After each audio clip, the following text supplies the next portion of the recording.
Alright boys, Reaper here. We're going to start talking about early Age Abysia on Dominion 6. Most of the time I noticed guides for Dominions are like 45 minutes to an hour long.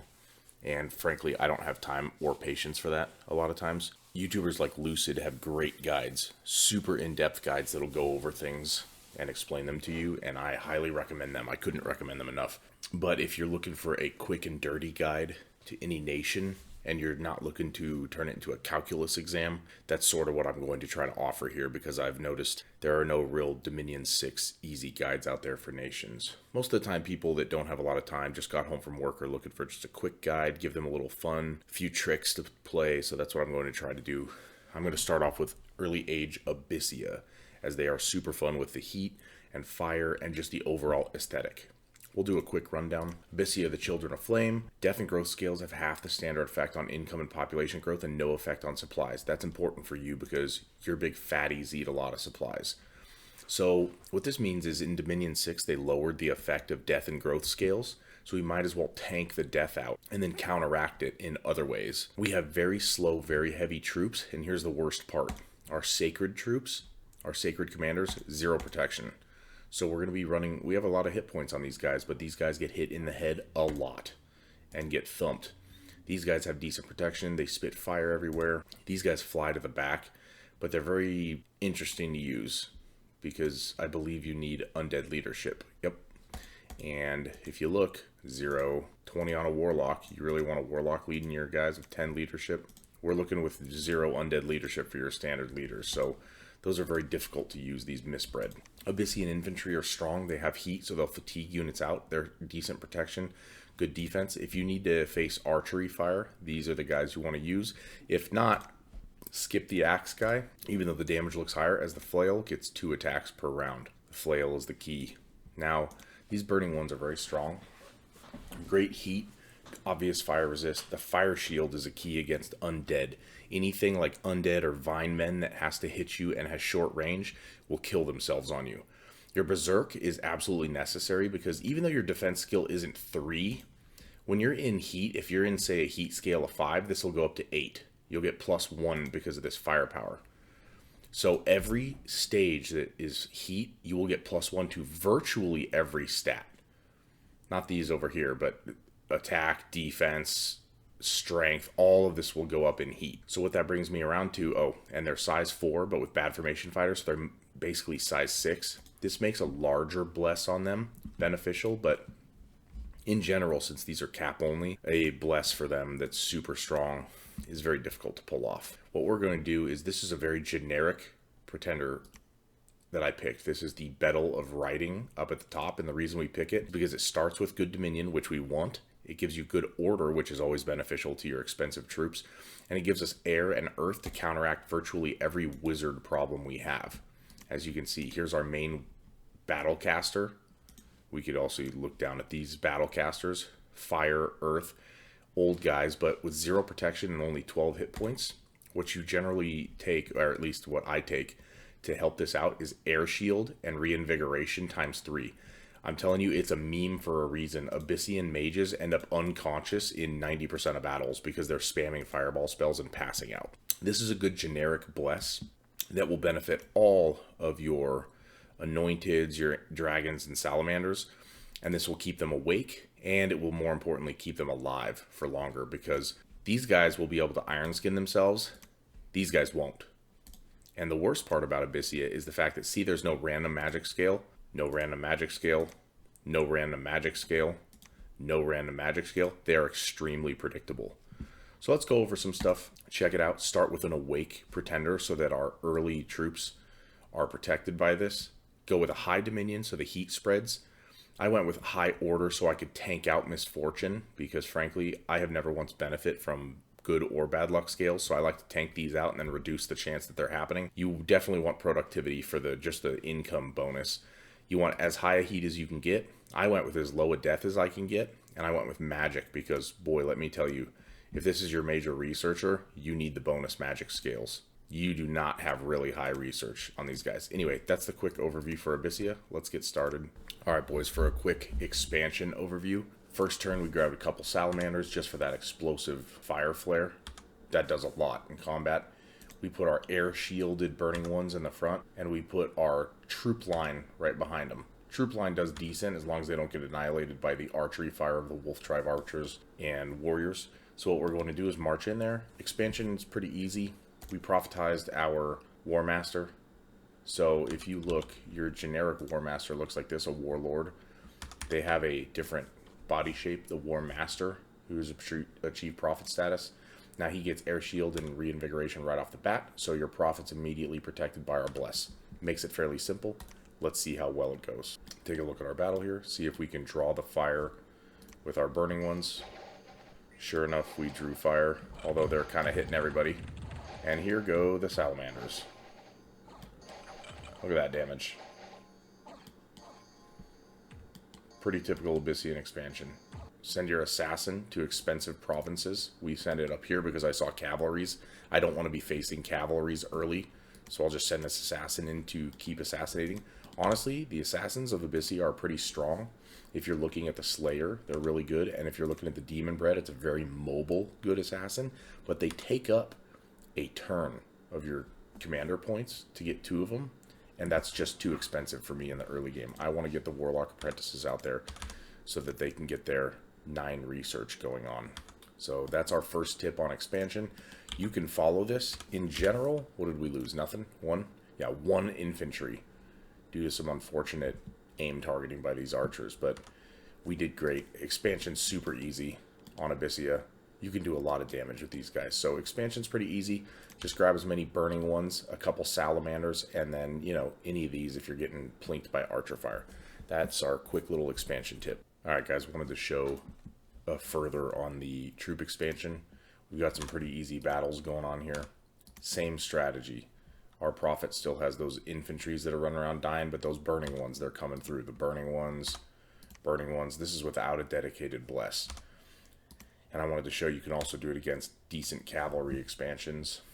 Now your salamanders are going to get thumped here, but you only have 1 salamander leading a bunch of burning ones. And the salamanders help because they're basically an explosion that just knocks out a couple troops, lights them on fire, chases them off. But the burning ones, just consistent. Quick damage, quick kills. Let's see this other one. Again, burning ones surrounding your commander, just 1 step in front of him. He blesses them, they run forward, and they annihilate everything that touches them. And you're suffering less friendly fire from your spell casting because your troops are immune to fire. Pretty easy combination for expansion.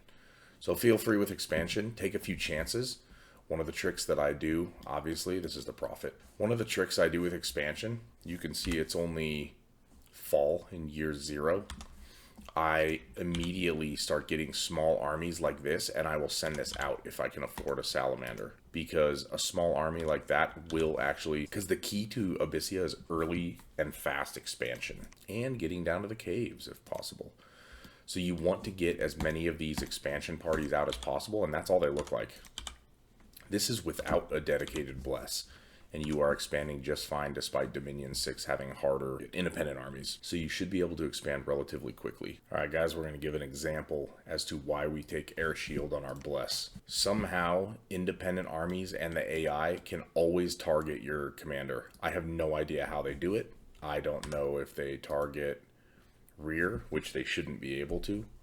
I don't know what it is they do, but they always manage to seem to prioritize your commander with archery fire. This is a perfect example. Watch this. Now, currently, my large is separated from my medium, so they can't be targeting large. Targeting archers? No, he's not an archer. I really don't know what targeting cavalry? Nope. I don't know what they could be targeting, but check out where the archery fire goes. Straight at him. All at him. Every single one of their archers aiming at him.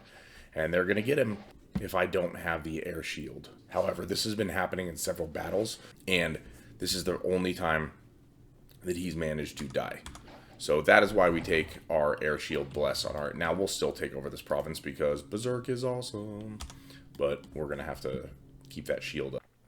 Alright guys, another quick example on the expansion. Even with an army as small as 1 salamander and 3 burning ones, you can take out a wolf tribe province. Now we get a little unlucky here, and the barbarian commander of all things slips by and gets our commander. That stuff's going to happen. Here he comes, the chosen one.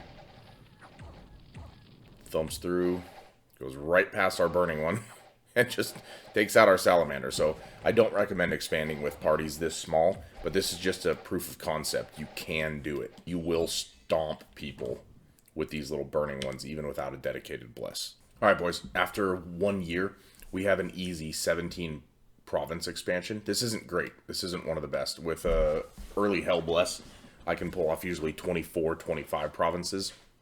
But the one thing I wanted to show was sort of the method of expanding. I went from Abysia straight up here to the expensive provinces that I could see. Generally speaking, what you're doing is chasing the expensive provinces, and then since it's so easy to kill these independent armies with your troops, but your armies are super, super slow, I expanded out as quickly as possible to get a good viewpoint around myself on this map, to see where everybody else was, see what I'm looking at, and now I can start amassing my defenses, building fortifications in all of these expensive provinces.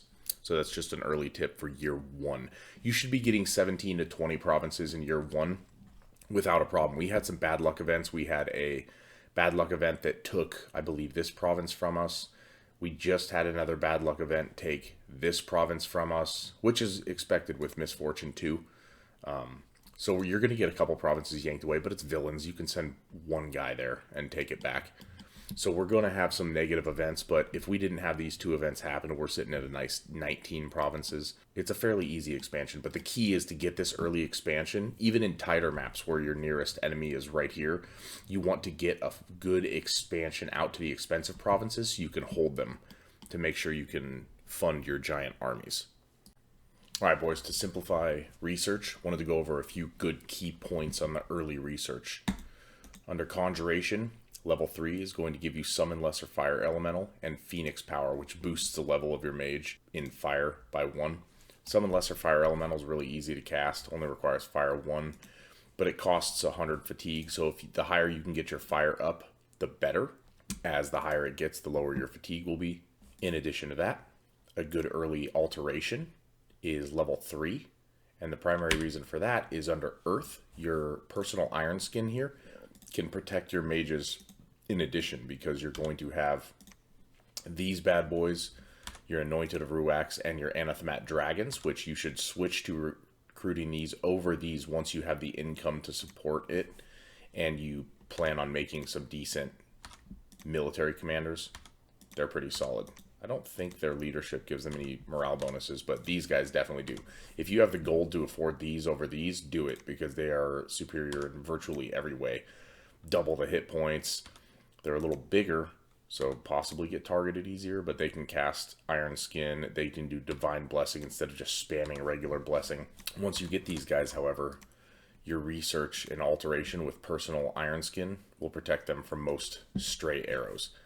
Evocation, you also want, so you can spam fireballs, which we'll show you an example of shortly. And Thaumaturgy, level 4. One of my favorite things to do with Prison of Fire is to use this to break up formations. If you're playing against other players, breaking up formations is very, very important so that your burning ones can start thumping people properly that are in disjointed formations and not fighting back very well.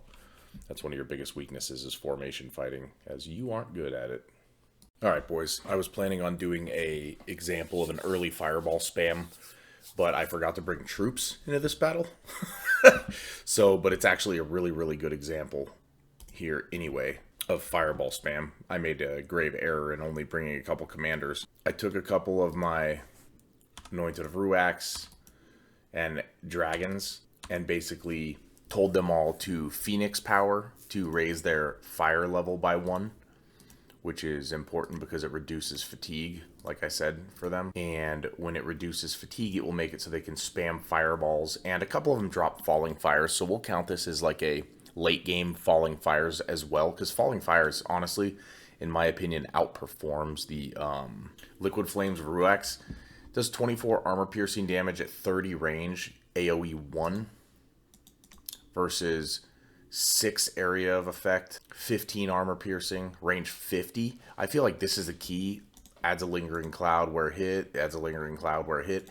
Fairly similar. I feel like Falling Fires outperforms. I don't know. I feel like that. This has a much faster casting time, so if you want to dump it out faster, Liquid Flames will pay off, but I don't know. I've always felt like Falling Fires performed a little better just because of the AoE, perhaps, because it doesn't really miss. But regardless, Fireball itself only has a fatigue cost of 20. So when you have your fire spells up to, or your magic paths up to level 5 fire, you shouldn't really get fatigued out at all. Now we're going to lose this battle, obviously, because I didn't bring a single troop.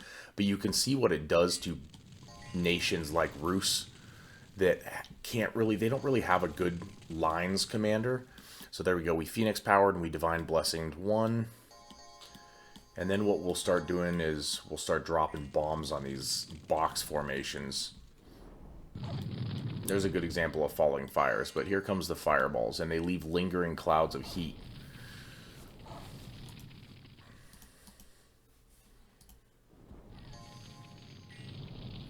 As you can see, it's pretty darn effective.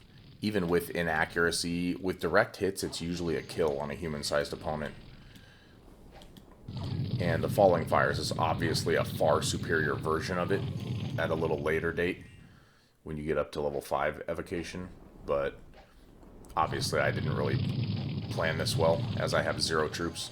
So this is going to end pretty poorly for me here shortly.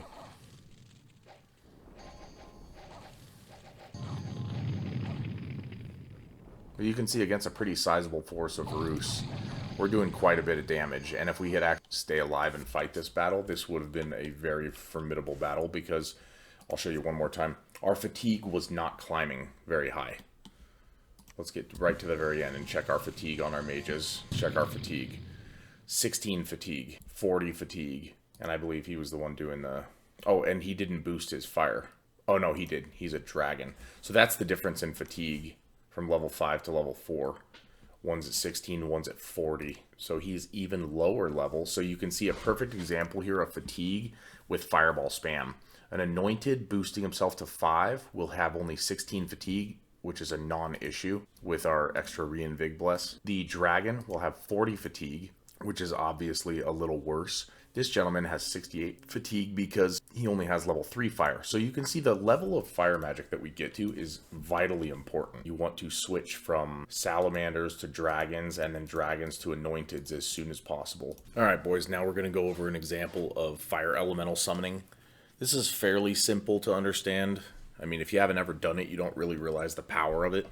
But at Conjuration level 3 and Conjuration level 5, you earn different types of fire elementals. Honestly, the Conjuration 7 fire elemental spell doesn't really seem to be that much better. I mean, if you already have it, go for it, but Conjuration 5 is the real big ticket. So what I'll do is I'll show you how we managed to do it with a couple of gems on each commander. I don't even have super high level commanders here. I have one anointed, which is great, but then I have a bunch of salamanders running around, so all level 2, so the fatigue cost is going to be great. I gave them each 6 gems.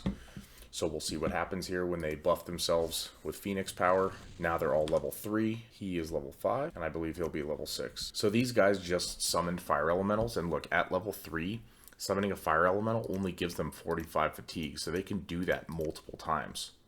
3 times before they pass out. And that's, now they use 3 gems, which indicates to me that it costs 1 gem to cast the spell, probably 1 gem to treat themselves as higher level, and maybe 1 gem to lower the cost of the spell, because the spell's base fatigue is 100. But then you get one of these monsters beaten on, it gets smaller and smaller and smaller, but it's ethereal, which makes it super powerful. Even against a superior army such as this, summoning a couple fire elementals can change the tide of the battle pretty easily. This isn't a great example of it, but when you see these things in the middle of combat, it's pretty obvious that they're very useful. You can see the fire elementals just keep going, and they've got plenty more powers for bigger battles as well. Boys, this is kind of a combination of everything. We've got our line of burning ones. We've got a whole bunch of troops. Our burning ones are blessed, but we don't care about that. They have a bunch of line formations. Now, they're not perfect line formations over in Macone, or Macone, however you pronounce that. But we're going to watch how the Prison of Fire here shortens up their little combination. So now a couple of them are stuck, slowing them down. Now, it doesn't really matter here. This isn't a proper cavalry charge, but if it is, it messes up formations. And watch this, how it breaks up formations, how they have to move to the side and they leave openings. That gives us a small advantage in little battles, because if you look, now there's a space here. So this space gives our burning ones a better advantage numbers-wise. And keep in mind, these are powerful troops. If we didn't have a little bit of advantage here and there, we would be getting thumped. So, see, like our burning one here is getting thumped. He's going to get stomped because he's surrounded. He's out of formation. Abyssian troops aren't exactly great at formation to begin with. I mean, they're literally called bad formation fighters. But the more we can break up their formation, the better. Now, we didn't do it too much, but you see this hoplite, this Giganti hoplite hanging back here is a good, powerful troop that if they were in perfect line formations, they could be causing us a serious amount of trouble because we can only fit one per square. They can fit one per square, but then they got formation fighters, so they get to fit two. As you can see, here's two in this square, and we only have one. So if you're comparing this, we're getting outnumbered in every way. So breaking up their formations helps quite a bit with how much damage we do. And it also slows down their ability to break us up or get past us. So our ridiculous falling fires spam actually stomps these guys out pretty hard. If you watch. See? It enables us to have at least equal formations to the other team. And this army would have normally eradicated us pretty quickly, but our burning ones were able to hold them off long enough for our falling fires to make the difference in this big army. And this was not a small battle. This was, we brought 150 troops. They brought 214 formation troops. Killed quite a few. As you can see, they killed quite a few just like we did. So they're just as powerful troops in combat, but they're better in formation and they have the numbers advantage. But our breakup of their formations was able to give us a strong enough advantage that we were able to pull out a close battle. So try it out on your own. Alright boys, just wanted to show a quick tip about Infernal Breeding. Adept Crossbreeder benefit. Helps with the Infernal Breeding ritual. Is you summon essentially this monster, the Hellspawn. Fire Flare, Bite, Claw. Decent stats, not great. But he's a commander who leads these guys. And they have heat, your pretty typical troops. Firepower.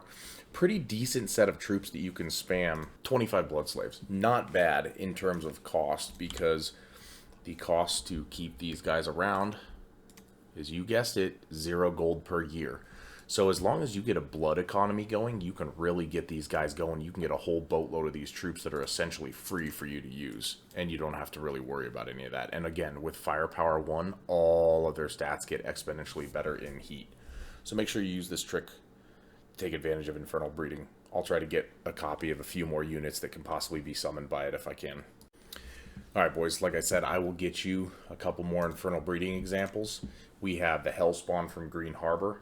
These are flying troops that can obviously cause a lot of problems, and they solve a lot of issues for you. Now, they're undisciplined, so the problem is they will lift themselves off and attack whoever the heck they want, but they will fly and they will fight. Now, you need an undead commander to control them, but Hellspawns, these guys come with a random set of afflictions, venomous fangs, poison resist, a little bit of weird undisciplined stuff, but in general, the demons are going to be fairly undisciplined, as far as I understand. Now, some of the other commanders you can get Agaros, the Hellspawn.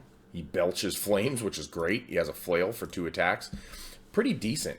You can load these guys up with a bunch of these Hellspawns, and they can cause a lot of problems. They're essentially little mini burning ones. This guy, Jebeleth, that's a hell of a name. Really high protection, venomous claw, barbed tail, lots of poison. You can see a lot of these, like, it gives you a little bit of variety to your nation, because your nation's basically just fire. Well, now your nation's basically a lot of poison. So if you get really deep into blood, you can cause a lot of problems. And now what I'm going to try and show you guys next is the essence of fear-based spellcasting, which is the good old Agony Blood Rain setup. Alright boys, going to try to take our arch enemy with Calum and give you guys a good example of sort of everything in action. We've got our Infernal Breeding here, just kind of scattered around. We've got a line of basic shield troops. We've got a bunch of mages. We've got a couple blood slaves, and we've got some... Unfortunately, I think the blood slaves melt when they're near the heat, but irrelevant. We have a bunch of warlocks ready to drop Blood Rain and Agony on the enemy, so we're going to see how this battle plays out. I haven't seen it yet, so I don't think it goes well for Calum, obviously, because they're Calum, and...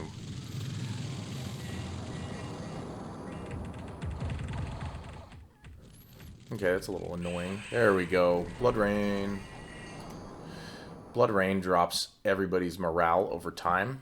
And then our Blood Mages are now casting Agony, while our Fire Mages are casting Prison of Fire, holding them in place. We've already gotten the Elephants to run.